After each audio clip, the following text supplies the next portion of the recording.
Coronavirus has shown us many things, but if nothing else, it's accelerated the need for a cashless society. This paves the way for different types of currency, advancing the move to a new digital financial system. So, can a cashless society work?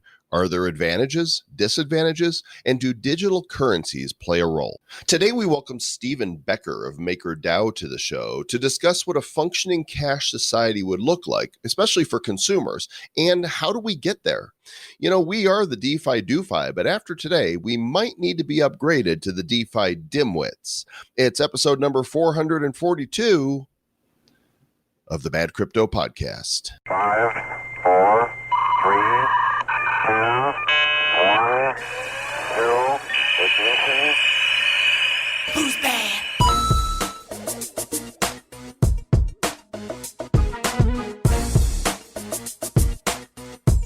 Hey, Mr. Joe Comm? Yes, sir. Isn't a doofus kind of the same as a dimwit? Pretty much synonymous. It's a small upgrade. It's like very small. Okay. It's the upgrade is so tiny as to be microscopic, but you know, baby steps. Okay. If you were like a baby centipede, this would be a baby step for us.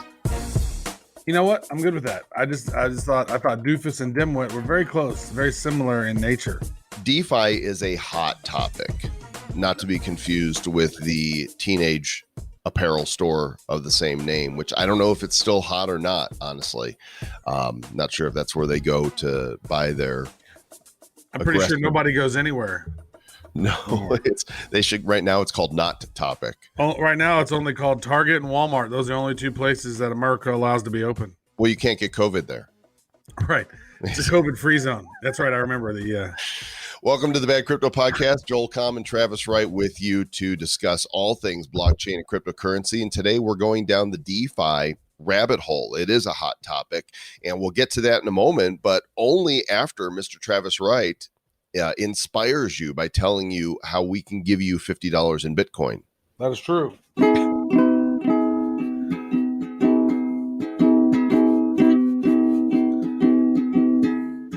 You would like $50 in Bitcoin, so you need to go to eToro right now. It's so easy. You go to badco.in/eToro. You go through all the things, and you then put $50 in your account, and then we send you $50 of Bitcoin to eToro. That was great. Blockchain, crypto, and musical interludes. That was good. There you go. Go to badco.in/eToro. If Travis didn't give you enough reason, I don't know what else to tell you. Do it. And now let's go to our feature interview with Mr. Steven Becker. 2020 has been a year of instability. You know, what's next? With the murder hornets apparently came and went without much ado, but you know, are the aliens coming? All the more reason that we need stability. And in the crypto world, stable coins play a big role with that. One of the larger cryptos out there that is making a dent in the space, you might recognize as the Dai coin, DAI, and that is a product of Maker Dao.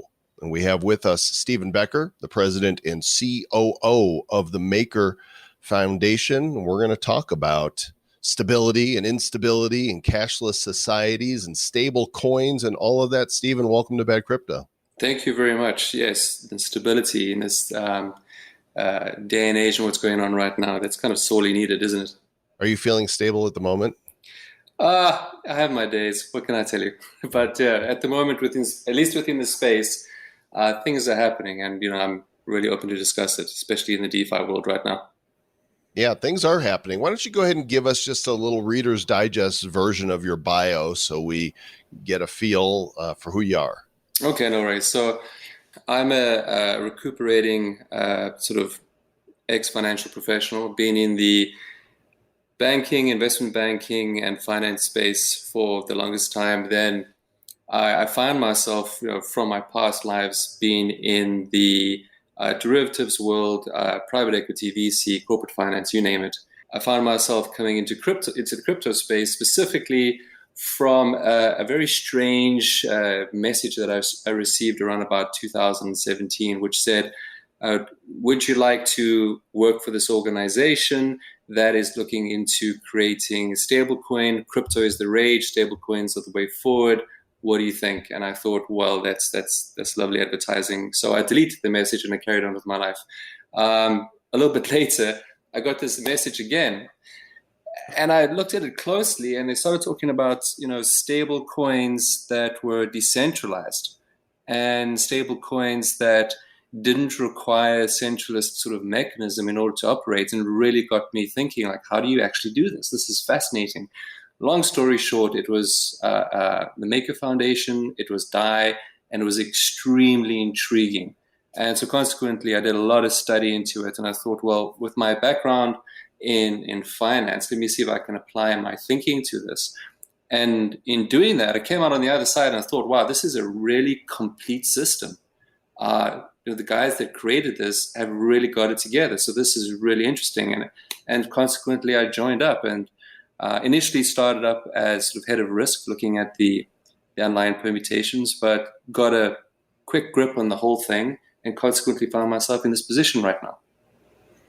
So you got a quick grip on it. So maybe let our audience get a quick grip on it. So what's the sort of elevator for MakerDAO? What is it? Why is it important? And why is it something that's needed? So the first thing you got to do is think about what MakerDAO is. So MakerDAO is this open source decentralized protocol, but more importantly, it's also a community. And what this project does, what MakerDAO does, is it provides the underlying tools and along with it, the stablecoin called DAI to help grow this on-chain economy. And that is why it's so important. It is the ability to grow an on-chain economy that actually dovetails nicely with the traditional one to show the real usefulness and impact of the decentralized space. So there's more than one token, though, that's associated with MakerDAO. The DAI is the stable coin, but as I'm looking on CoinGecko, timestamp July 30th, 2020, Maker is currently number 29 in market cap. What is the MKR token?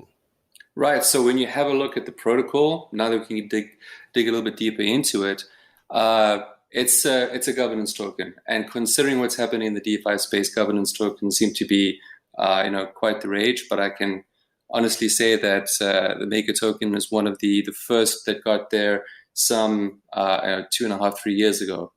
But consequently, what it is the appreciation for decentralized governance and the idea behind creating a complete system so that participants in the system can express ideally what they want from this protocol. And they do that through a voting mechanism using MKR as the token. So you've got the utility in the token, and you've also got the ability to express the value that you wish to see in the protocol. So that's what's really important about that MKR token. So there's a lot of mechanisms here at work. There's a lot of different things that are going on, and MakerDAO had received an award, if I'm not mistaken, from the World Economic Forum as being a pioneer in this space. Correct. So maybe dive in. I know DeFi is all the rage, but I don't know that we've had a whole lot of people on the show talking about DeFi. But you guys have received lots of great press, and you've also had some challenges along the way because you're a pioneer, and pioneers, it's not normally always just a quick smooth path. There's learnings along the way. Indeed. So maybe explain how MakerDAO is able to utilize your crypto and do this DeFi thing to maybe help people who don't understand what that's all about. Oh, sure, absolutely. So the one thing we also need to do is there's a lot of definitions that are generally required. And the one that folks have a trouble with, that is DeFi itself. So DeFi is decentralized finance. And what is it?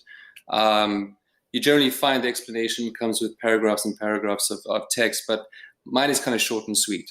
The decentralized finance space is a new monetary and financial system built on public permissionless blockchains. If you can sort of get that into sort of an understanding for yourself, so you can use that as a springboard, the rest becomes a lot easier to understand. So DeFi, a new monetary and financial system built on a public permissionless blockchain. So where does MakerDAO come into this? Well, as I said, MakerDAO is this project that provides these primitives, these financial primitives, these functions, if you will, along with the DAI stablecoin to help build this new on-chain economy. And why MakerDAO is so important is because it is really bringing that blockchain characteristic of inclusiveness, accessibility, and transparency to the finance space. To be able to think about financing your house, your car, to start thinking about how small, medium enterprises can rethink this whole idea about debt factoring and supply chain finance, which is just effectively taking out loans against their assets to help finance their positions. It takes away, well, what blockchain does is, it disintermediates the third party in a lot of the transactions and financial activities that we're in, and really makes it a lot more accessible to folks around the world. And there's a bit of a caveat here, because when you think about it from a developed world point of view, the sort of utility from this entire space, it's evident, but it's not market, it's not material. We are getting to the point where it's going to be material, and this is all about, talking about real world assets and bringing them onto the blockchain space, and specifically DeFi. But more importantly is when you look at developing countries and you think about that inclusiveness, that accessibility, that turns a corner into a sort of dramatic conclusion where folks can sustain and maintain their living standard while effectively the economy around them is falling apart. So MakerDAO brings this capability into the DeFi space, as well as all the other participants in the space leverage off of it to offer their goods as well. So we're eliminating the middleman. Yes and no. We actually are eliminating them where they're not needed and improving upon them where they are needed. Or wanted, right? Wanted. That's a good one, yes. We deal with a lot of the intermediaries because we have to. We don't have a choice. And now Correct. DeFi is giving us a choice. I've been reading for decades now how one day we would move towards a cashless society, and that's scary to some people. Change is difficult. Not having change in this case could be very challenging. And with coronavirus doing what it's done, and compounding that with the fact that fiat actually is dirty, we're definitely moving towards a cashless society. Should people be afraid of this, or is this going to be a positive move for society? I think the short answer is this is a positive move for society. And a couple of historical references on this point. Around about 1927, the first mutual funds we put together, and the media at that time, the newspapers came out saying this is a scammy construct which has absolutely no utility to people whatsoever. Now have a look at everyone's 401ks. Okay, cool. Give them 5 more years and they'll come across to the crypto world. But right now, it's mostly mutual funds. And that's really where we are at the moment with looking at money and figuring out what this means and turning it into something digital and cashless. It's the same principle. What does this mean when I can transfer $100 from my PayPal account to yours? When PayPal came out, everybody thought, how does this work? Why do I only need my email address? This is freaking me out. When you use your banking app and you transfer money, it just seems like, oh, I did it very easily and off it went. That concept is now becoming really imbued into society. So the next step of actually removing that note and that coin in your pocket, I think it'll be a natural step. But I do think that there is a spectrum of folks that will be a little bit harder for than others. So to do it collectively or uniformly would be ideal, but that never happens that way. So you're going to have your adopters and you're going to have your naysayers. We're going to bring them all together and it will be a net benefit. So with MakerDAO, users are able to lock Ethereum right into the Maker protocol to generate loans of the dollar pegged DAI stablecoin. Now, is it only Ethereum that you can use to generate loans, or you can use other cryptos, or is it specific only to that one protocol? So at the moment, there are several collateral types. That's what they're called. So Ether is one of them. Then you've got basic attention token. You've got USDC. You've got wrapped Bitcoin, Kyber network. There's another 2-3 more that's on there. So the accessibility is there. The point here is the underlying mechanism needs as many collateral types as possible. If you think about it just from a sort of a basic finance standpoint, a diversified pool of assets is a robust pool of assets. And that same principle is being applied to Maker Dao. So the whole point behind DAI, which is actually, the full name of it is multi-collateral DAI. And the description multi-collateral refers to the fact that you can use really any collateral type that Maker governance deems fit for the protocol. And the other thing I just wanted to take a step back on, and again, it seems like semantics, but at the end of the day, it's really important to understand this because it gives way to the opportunities that are available. And that is, if you take your Ether and you transfer it into a vault, and what you do is transferring it into a vault, you generate DAI. Now, note I didn't use the word loan. I said you generate DAI. So what am I talking about? If you think about how banks, commercial banks help create money supply, what they do is they either give out loans or they make investments. But what they actually do, and what you don't see as a user, the first step they do is they generate credit. They actually manifest credit from their balance sheet. And then once that credit is generated, then they wrap it into a loan or they wrap it into an investment.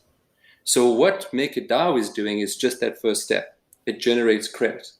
So then you can think about, for instance, a guy sitting in New York. He wants to be a loan originator. What he does, he goes and gets registered as a loan originator. He gets all his compliance in place, and then he uses Maker Dao as the infrastructure to help him with his business.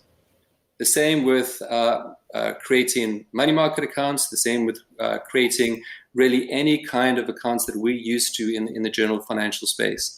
But it is really about the credit generation, that very first step that gives way to all this opportunity that allows the rest of the DeFi system to create really interesting products and services on the back of it. So you generate the DAI. Now so say I put 10 Ethereum in a loan in the vault. It's worth $300+ right now. So now I have $3,000+ worth of DAI generated. I can then spend that DAI all over. But if I want to get my Ethereum back, I got to give you back that exact amount of DAI you gave me plus interest. Okay, so the way it works is that you stick your Ethereum in. That's correct. And it's got to be over collateralized. So that's the big thing here. So for every $150 worth of Ether, you get $100 worth of DAI made available to you to generate. Okay. And then you take that, let's say you just want to take that 50 because you want to go buy some lunch for yourself. You take that 50 and you go use it to buy lunch. You have a lot of management versatility here. What you can do is go to your vault and go, well, listen, I only used 50. Can I take some of my Ether back? Yes, you can. But the amount that is looking after that 50 DAI that you're using stays there. But here's the really, really cool part. That Ether is yours.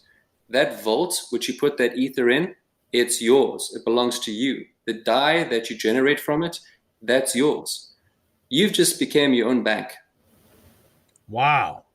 So here's another way I like to sort of, this analogy I kind of use every now and again is imagine you take, you got like $15,000 worth of gold and you go to your study, your bedroom, you open your cupboard door and you got this really special safe that's in the cupboard. You open it up, you stick your gold in and you close it. Why is it special? It's smart. What it does, as soon as you close that safe door, it recognizes how much gold you have in there and then consequently generates $10,000 of cash for you. And you say, well, I'm going to use 5,000 of it. I want to go on a vacation. And when you're done, you come back, you give that safe, that vault that's in your cupboard, back the 5,000 plus the stability fee, which I'll go into, and it opens up the vault again and you can take your gold out. The whole thing belongs to you. That is the absolute point of decentralized finance that focuses on autonomy, and that autonomy is yours. Are you dreaming about the first Bank of Travis over there? It's the first bank it's Travis Stan International. Right.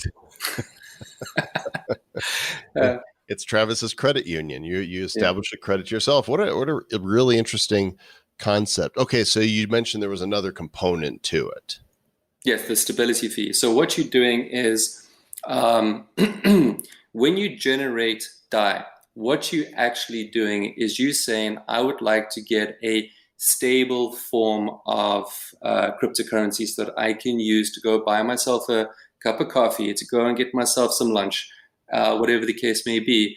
You don't want to go and use Bitcoin to do it because, yes, it'll cost you, $10 at the time, but $10 worth of Bitcoin now will be worth $12 in 5 minutes time, or even possibly worse, it'll be 70 cents in 10 minutes time. You don't know. So that volatility underlying Bitcoin, that volatility underlying your typical crypto assets doesn't make that asset a very good store of value. One of the main functions of money is to be a good store of value. A store of value that is also stable, critically important. So you generate this DAI, but what are you actually doing? You're going to this protocol, and what this protocol is offering to you is a service of creating stability.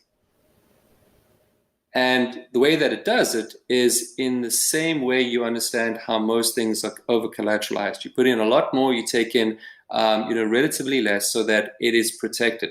So the underlying volatility is kind of translated into this stable asset. And then you can go and use a stable asset. Now, it's called a stability fee. And a lot of people have said to me, okay, that's really nice, but actually, really, is it just only interest? The answer is no. It actually is a stability fee. Why? You take that 50 DAI out and you go spend it on lunch with your friend. When do you have to give it back? You don't. It's credit generated. It's not a loan. There's no payments. There's no recourse. There's nothing.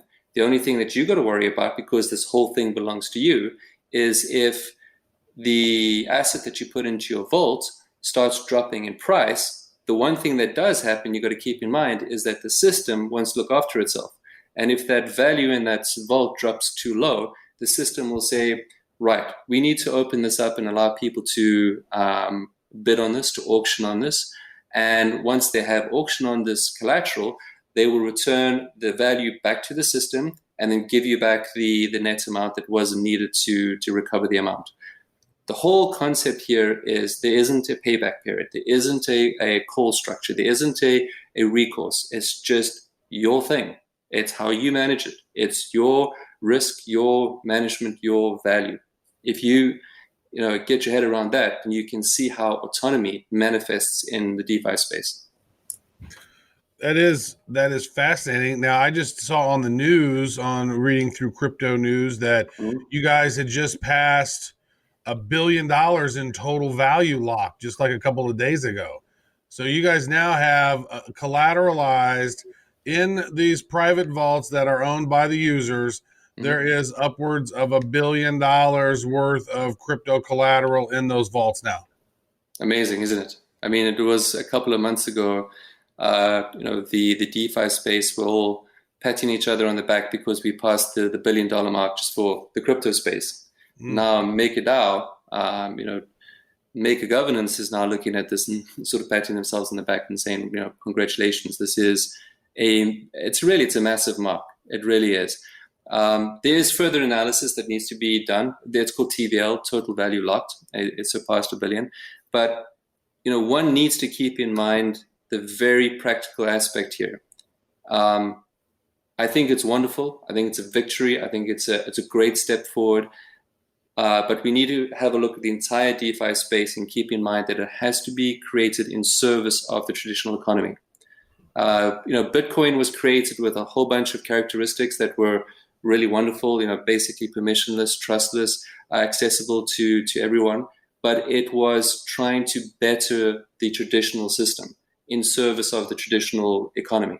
The same thing should be done with the DeFi space. So even though it's great, I think that the DeFi space is absolutely exploding with possibility.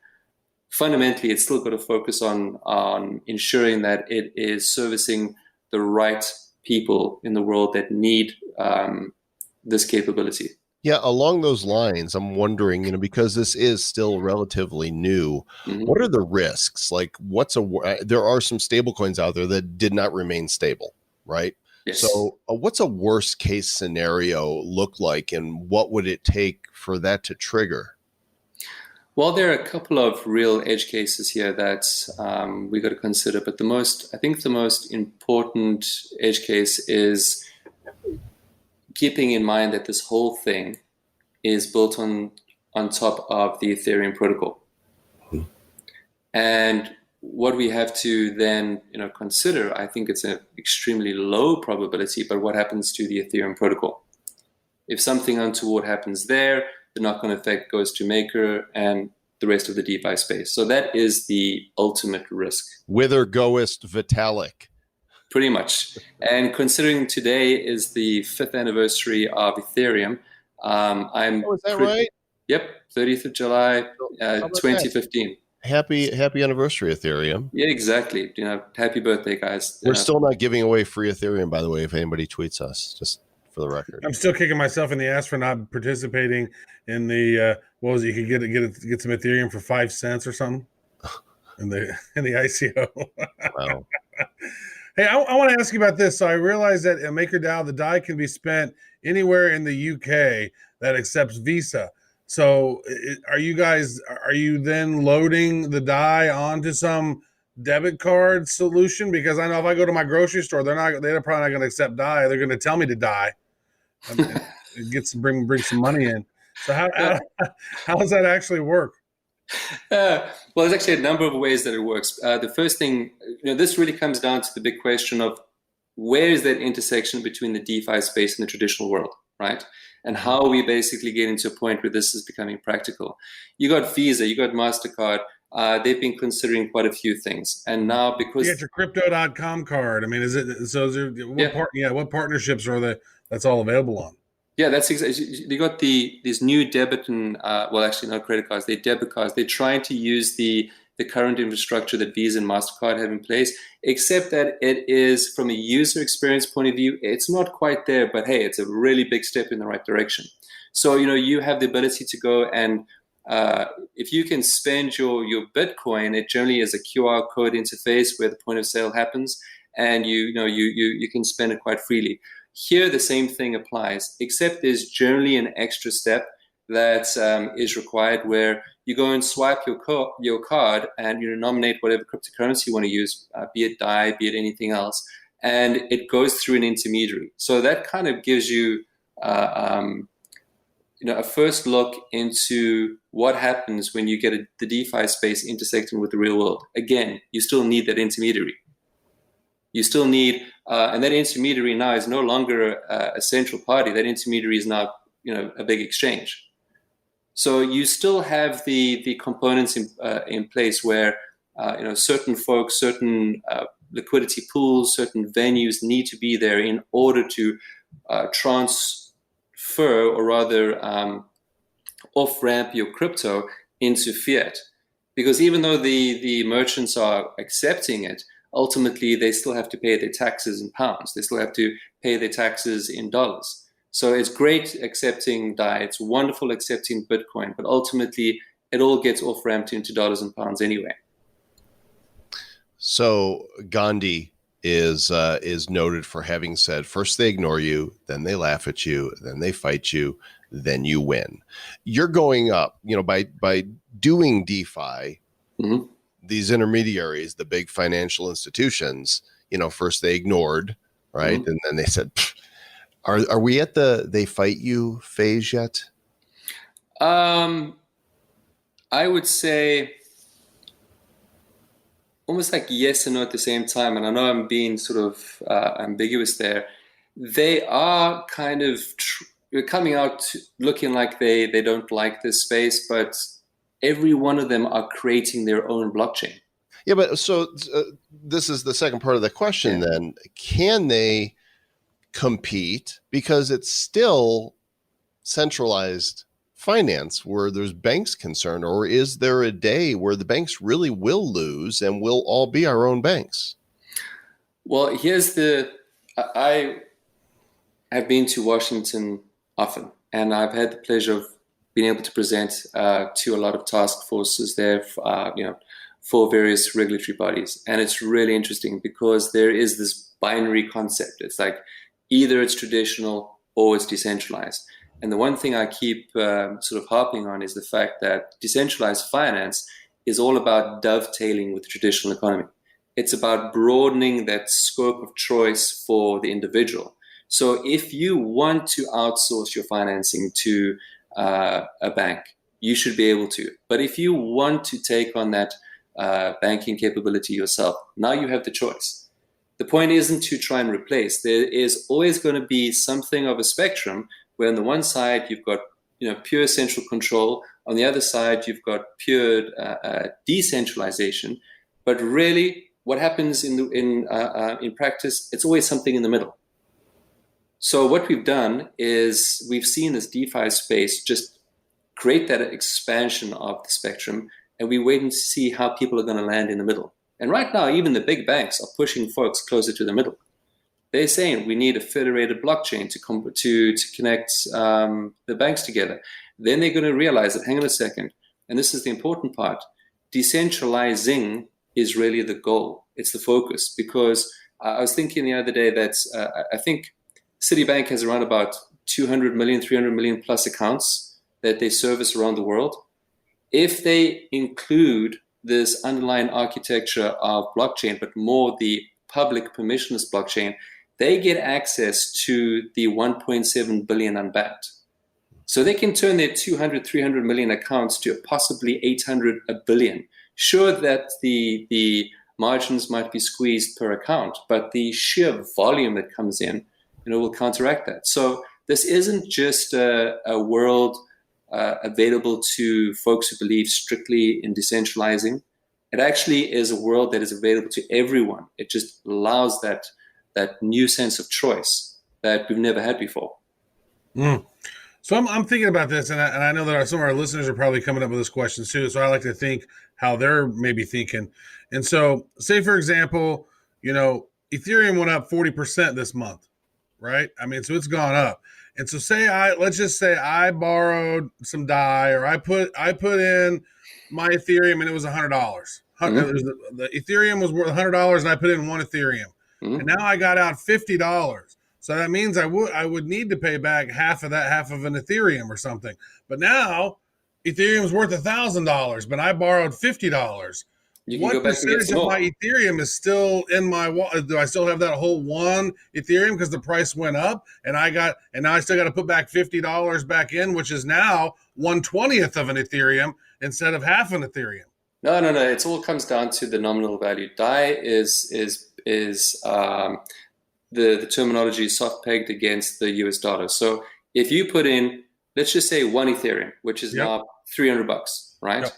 And what you do is you draw out, now consider it has to be 150% collateralized. In other words, for every $150, you've got the ability to draw 100.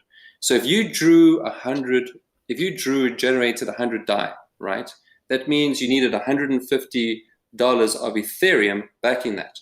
Mm-hmm. So even if Ethereum went through the roof and tomorrow it was $600, you still only need $150 of Ethereum. So what happens is the proportion of that one Ethereum comes all the way down back in the DAI. So that means that today, 50% or 0.5 of that Ethereum needs to stay there. Tomorrow, only 0.25 of Ethereum needs to stay there.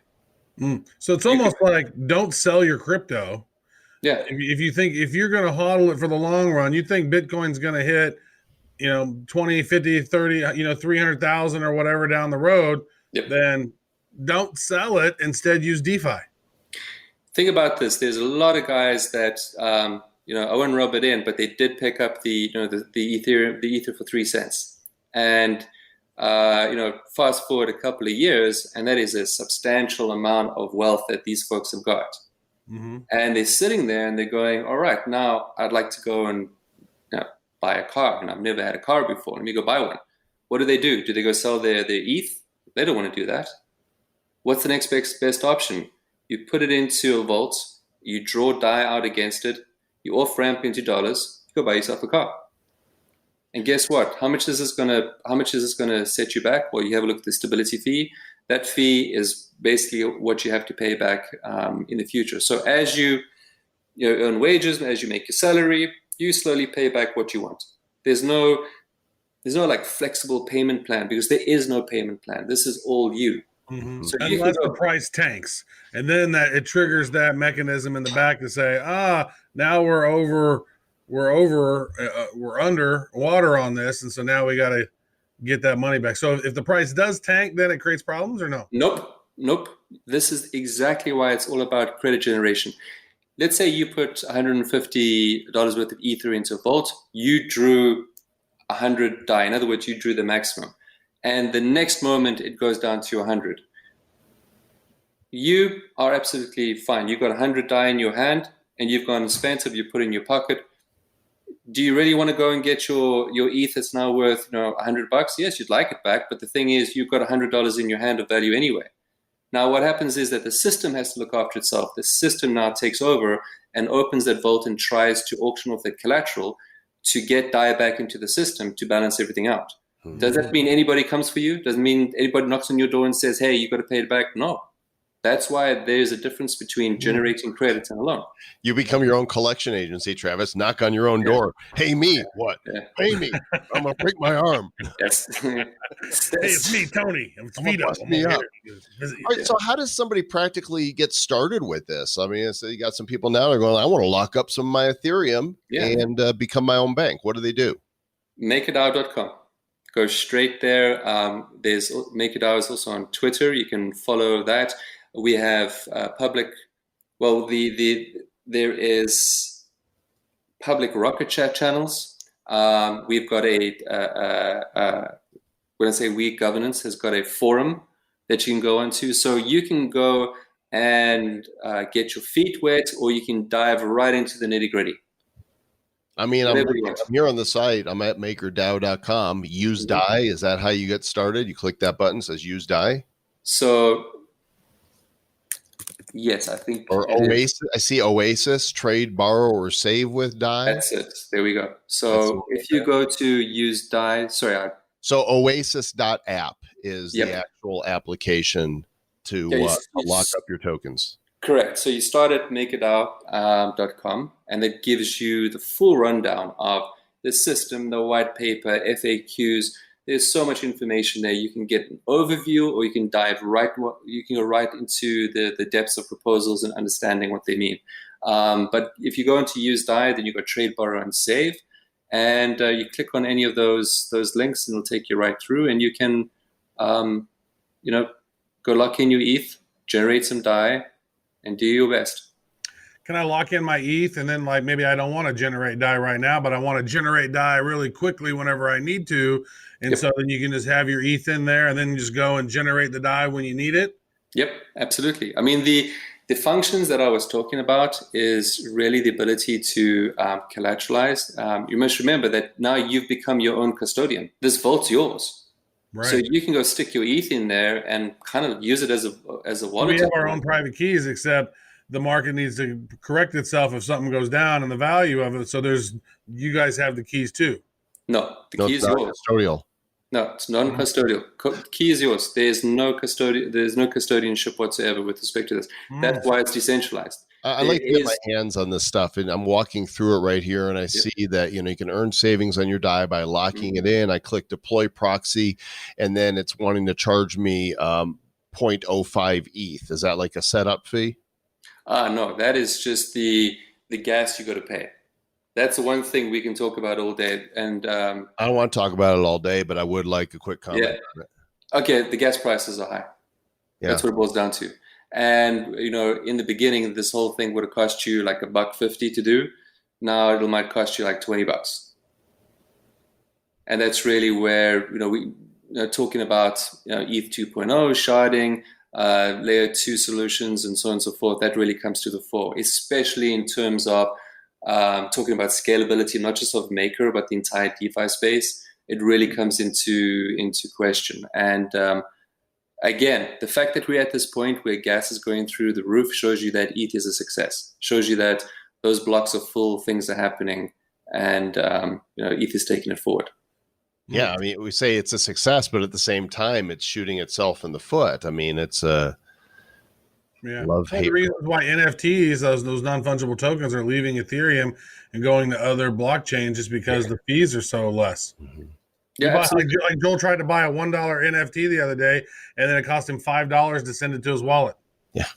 Yeah, absolutely. I mean, in essence, that's the challenge here, is that you've got this, you got the scalability, security, and decentralization. You've got the trilemma.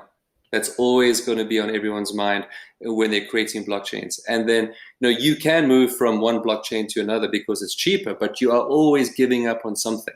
You move off Ethereum, you go to, say, blockchain X, and it's free, but you find out, hang on a second, the security is not there because it's a different security setup. Oh yeah, blockchain X sucks. I hate that. Oh yeah, those guys, you got to be careful. Bitcoin. Oh yeah. Well, there you go. Everything, or at least a few things you wanted to know about DeFi, but we're afraid to ask. We are not afraid. We will ask the questions. That's right. We call ourselves the DeFi DoFi because we don't know shit about this. We're even DeFi. We're the DeFi-iest. Yeah. Hey, Steven, thanks for coming on and educating us a little bit. I'm going to look into this some more. I got a little bit of ether that's sitting there, and maybe go ahead and put it to work for me. Absolutely. I mean, give it a go. It's a rabbit hole. I do warn you. Once you go down, ain't no one going to come and save you because it's all good. Yeah, I can tell where I'm going to roll down the rabbit hole too. My only trick that I need to figure out is, as a U.S. citizen, what card or what spending mechanism can I put that DAI on so I can use it here in America? I don't have it off the top of my head, but I think there's one that just came out. I will find it and I'll email it to you. I'm sorry, I don't have that information right now. That'll work. All right, you guys check it out. MakerDAO.com .com and then Oasis.app. Yeah, and Maker. I noticed the MKR token is like almost $600. Well, there's only 1 million of them. It's only 1 million of them. Yeah. I mean, that comes down to that whole fixed lot sort of tokenomics and how it's used for governance. So again, that's also another a pretty cool discussion. Happy to have it anytime you guys want. Cool. Thanks, Steven. Thank you very much, guys. Really appreciate it. Mr. Travis Wright, there's a lot of discussion about the pros and cons of DeFi. There are some that are saying that it is a bubble, which, of course, I don't know how you don't say that when you see, the prices of coins like Yearn just skyrocket, right? What goes up must come down. Yeah, they don't just keep cruising on up. But actually, this week, Mr. Joel Comm, there have been, in the last 7 days, Chainlink is down 30%. AVE, which is the lend token, that's down 37%. The Synthetics Network token, SNX, that's down 35%. Those are all top 6 coins. Also rounding out the top 10 is 0x, which is down 31%. And then also Ren, which is another, these are all DeFi companies, down 36%, Kyber Network down 26%, Numiera down 28%, Band Protocol down 31%, Terra down 41%, and Balancer down 36%. That's the top 20, but number 21 is DeFi Money, DFI.money, and that's up 168%. So I don't know, crazy stuff. Crypto is risky to begin with, right? Mm-hmm. If you're going to invest in the crypto space, and we are not financial advisors, which is why we say do your own due diligence and never invest what you can't afford to lose, because it is extremely volatile, very risky. And as I look at DeFi, I'm not even touching that. Now, I could look back and go, oh my gosh, this was just beginning. And, there could have been a ton, but I think what we're going to see is a lot more coins that haven't been focused on DeFi getting into DeFi to get on the bandwagon. Yeah, I could see that. I mean, I think there's going to be, and again, we don't know, but I think that probably there'll be 3 to 5 really big winners in the space. Looks like Chainlink's taken off. Obviously, they're huge. They're in the top 10. The next one, DeFi coin is UMA, which is number 2, which has a market cap of 650 million. Chainlink has a market cap of 4 billion, but a couple of days ago it had a market cap of almost 7 billion. Right. So, that's not volatile at all. Yeah. I don't know. We're going to keep our eye on it, and I'm sure we will be speaking with more people in the DeFi space going forward. Who would you like to have us interview on this show, whether they're in DeFi or some other part of blockchain or crypto? Write us, badcryptopodcast@gmail.com, and let us know who you think we should have on the show. Go ahead, shill. Feel free to shill, because via email we accept all shilling, but give us a good reason. Don't just say, hey, you should have Joe Blow from What's Its Coin on because they're awesome. Oh, What's Its Coin? Dude, I've been watching that. I got my eye on What's Its Coin. That won't get our attention. That will instantly go to the delete button. That's true. And if you're from Chainlink, we're not going to have you on either, because you didn't hire me as the head of communications, and so we're not having you on the show. Well, maybe on that show you take the day off, and I'll have Aaron back. People really liked having Aaron on the show. I mean, we missed you. I think it was the second time since we've started the show that you were absent. But they liked having Aaron on. So, write us also at badcryptopodcast@gmail.com and let us know, should Aaron replace Travis on the show. We are forever, folks, the crypto clowns, the blockchain blockheads, and now the DeFi dimwits, wishing you all a wonderful extended Labor Day weekend. By the way, did you even know it was a holiday weekend, Travis? I'm so out of touch with holidays because I don't have a JOB. That I was like, oh, some people are having a 3-day weekend. Sounds like every day of every weekend for me. Right. Now, I don't know. A lot of times when we're so with our heads down, it's like sometimes there's like no day off for a few weeks in a row. Sometimes we got something going on almost every day. Here we are. We're recording on a Saturday right now to be released on Sunday. The shows goes out on Sunday. Sometimes we do interviews on Sunday if they're overseas. I mean, we normally are doing something pretty much every day. So someday. It was nice. I had a couple days. I think I had about 3 days in Albania where I did nothing.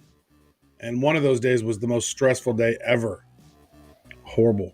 Mr. Travis Wright, we've got a sponsor coming up on the show here shortly that we're going to be interviewing from Gamer Hash. And I've got a miner running on my PC right now. And in the past couple days, it's mined $2 in Bitcoin since I started it. And it's actually running right this minute while we're recording. Most of the time when you're mining Bitcoin, it slows down your machine to where you can't do anything else with it. And this thing is mining. And you're running it on, you don't have a PC to run it on, right? I have a laptop PC. I probably could run it on that. Yeah. Well, it's made for gaming machines. Can't wait to share more about this with you guys. So stay tuned for that interview coming soon. And of course, we'll catch you on Thursday for our bad news episode. Until then, stay a doofus. Maybe someday we can be the DeFi duo. That's like Batman and Robin. Oh man, to upgrade to that. I'm bad. No, because I'm Batman. And I'm Robin. We're the DeFi duo. And you're Catwoman. Stay bad.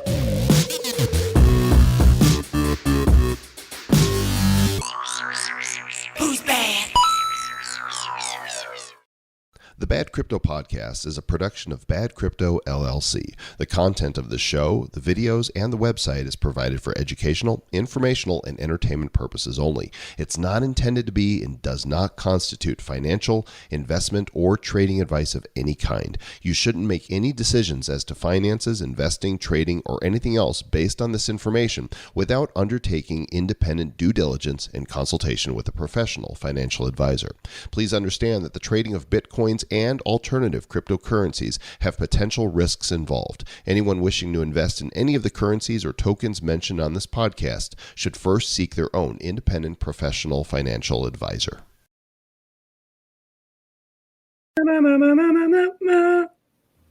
DeFi.